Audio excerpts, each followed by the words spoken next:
Hi friends, welcome to Maggie's Kitchen. இன்னைக்கு நம்ம சேனல்ல வேற ஒரு நியூ ரெசிபி பார்க்கலாம். அதுக்கு முன்னாடி நம்ம சேனலை சப்ஸ்கிரைப் பண்ணலனா மறக்காம சப்ஸ்கிரைப் பண்ணிடுங்க. நம்ம இன்னைக்கு பார்க்க போற ரெசிபி குழந்தைங்களுக்கு முத கொடுக்க ராகி கஞ்சி. வாங்க எப்படி செய்யலாம்னு பார்க்கலாம். இந்த இன்கிரிடியன்ட்ஸ் வந்து ராகி மாவும் நாட்டு சர்க்கரையும். ராகி மாவு ஒரே ஒரு ஸ்பூன் எடுத்தால் போதும், நாட்டு சர்க்கரை ஒரு பிஞ்ச் இருந்தால் போதும். ராகி மாவை நல்லா தண்ணியில் கரைச்சிடுங்க.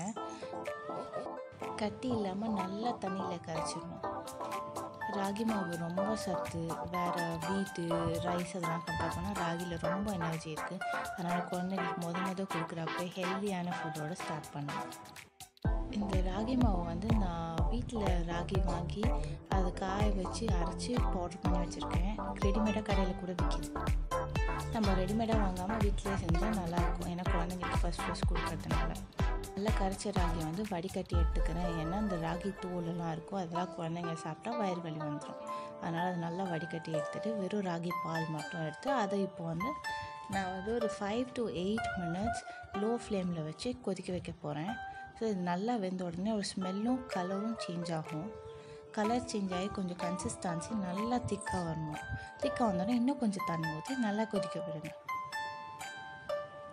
இன்னும் ஒரு 5 minutesக்கு கொதிக்க விடுங்க. லோ ஃப்ளேமில் வச்சே கொதிக்க விடுங்க. அப்புறம் கிண்டிகிட்டே இருங்க. நீங்கள் கிண்டாமல் இருந்தீங்கன்னா கீழே அடி பிடிச்சிடும். 1 week இந்த குவான்டிட்டி கொடுத்துட்டு அப்புறம் குவான்டிட்டி இன்க்ரீஸ் பண்ணிக்கோங்க. ராகி நல்லா கொதித்ததுக்கு அப்புறம் என்ன பண்ணுங்கள், நம்ம வச்சு இந்த நாட்டு சக்கரை ஒரு பிஞ்சு அதை தண்ணியில் நல்லா கரைச்சிட்டு அதையும் வடிகட்டி எடுத்துருங்க. ஏன்னா ஒரு சில நேரம் வந்து அதில் கூட கல் இல்லை தூசிங்கெல்லாம் இருக்கும். அதனால் அதை வடிகட்டி எடுக்கிறது பெஸ்ட்டு. இப்போ அந்த வடிகட்டின நாட்டு சக்கரை ராகி மாவோட சேர்த்துடலாம். ஒரு நல்ல வெயிட் கெயின் ஸ்டார்ட். நம்மளோட babies healthy first food ragi கஞ்சி ரெடி ஆகிடுச்சு. உங்களுக்கு தெரிஞ்சவங்க இல்லை உங்கள் வீட்லேயோ உங்கள் ஃப்ரெண்ட்ஸோ யாருக்காவது 6 months பேபிஸ் இருந்தாங்கன்னா அவங்களுக்கு இதை ஷேர் பண்ணுங்கள். அவங்களுக்கு இது ரொம்ப இன்ஃபர்மேட்டிவாக இருக்கும். நான் அவங்களை அடுத்த வீடியோவில் மீட் பண்ணுறேன். அது வரைக்கும் stay safe, enjoy cooking, eat healthy. பாய்.